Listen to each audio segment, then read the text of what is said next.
এখন আমরা দেখব নদী নৌকার খুব সহজ 5টা সূত্র যেগুলো দিয়ে আমরা ভেক্টরের নদী নৌকার সকল সমস্যার সমাধান করতে পারি।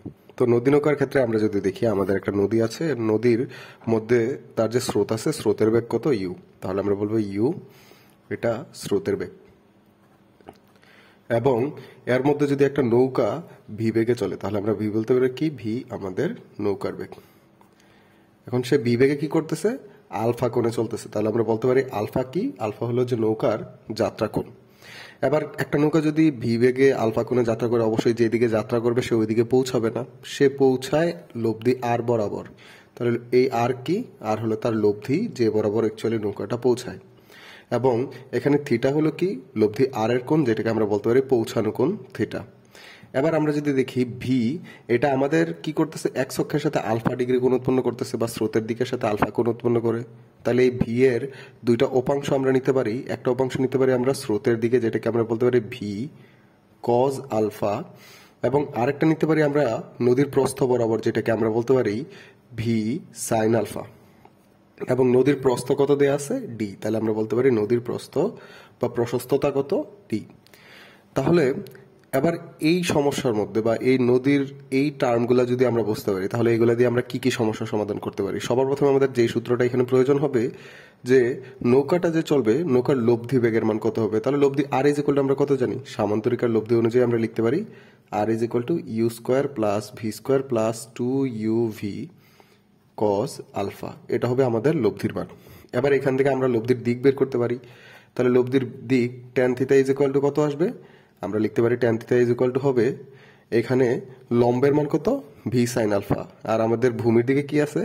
স্রোতের বেগ ইউ এবং ভি কজ আলফা। দুইটাকে আমরা একত্রে লিখতে পারি u plus v cos alpha, যেহেতু দুইটা একই দিকে আছে। তাহলে আমরা লিখতে পারি v sine alpha divided by u plus v cos alpha.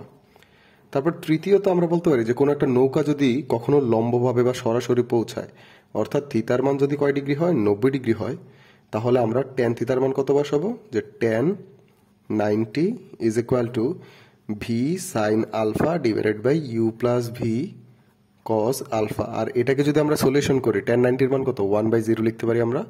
ওইখান থেকে আমরা আলফার মান পাই, বা cos alpha is equal to আমরা কত পাচ্ছি বা পাই? Minus u divided by v. এখান থেকে আমরা লিখতে পারি আলফা ইজ ইকুয়াল টু কত? Cos inverse minus u divided by v, যেটা আমাদের 3 নম্বর সূত্র। 4 নম্বরে আমরা সময় বের করতে পারি। তো সময়টাকে আমরা কি বলতে পারি? যে দূরত্ব is equal two bag into সময়।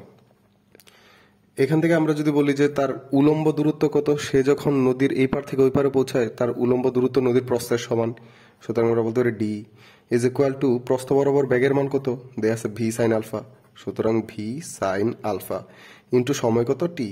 যেখান থেকে আমরা লিখতে পারি সময় টি ইজ ইকুয়াল টু কত? D d divided by v sine alpha. এটা আমাদের 4 নম্বর সূত্র। এবং 5 নম্বর সূত্র আমরা নিতে পারি আনুভূমিক দূরত্ব। 5 নম্বর সূত্রে আমরা কি পাবো? আনুভূমিক দূরত্ব। আর এই আনুভূমিক দূরত্বের মান কত আসবে? আমরা যদি লিখি, দেখো আনুভূমিক দূরত্বটা কি? যে নৌকাটা এই বিন্দু থেকে যাত্রা শুরু করে কিন্তু পৌঁছায় এই বিন্দুতে, তাহলে তার প্রতিপাদ বিন্দু অপর পারে কিন্তু এটা, এই প্রান্ত থেকে সে পৌঁছাইতেছে এই জায়গাতে, তাহলে এইটুকু যে সরণ, এই সরণটাকে আমরা বলতে পারি তার আনুভূমিক দূরত্ব, যেটাকে আমরা এক্স দিয়ে ডিনোট করি। তাহলে আনুভূমিক দূরত্ব কি আসবে? যে দূরত্ব যেগুলো ব্যাগ ইন্টু সময়। আর আনুভূমিকের দিকে ব্যাগ কত কাজ করতেছে? এই যে স্রোতের দিকের ব্যাগ u plus v cos alpha. তাহলে আমরা লিখতে পারি u plus v cos alpha into আমাদের কত আসবে? সময় টি। আর এটা আমাদের আনুভূমিক দূরত্বের সূত্র।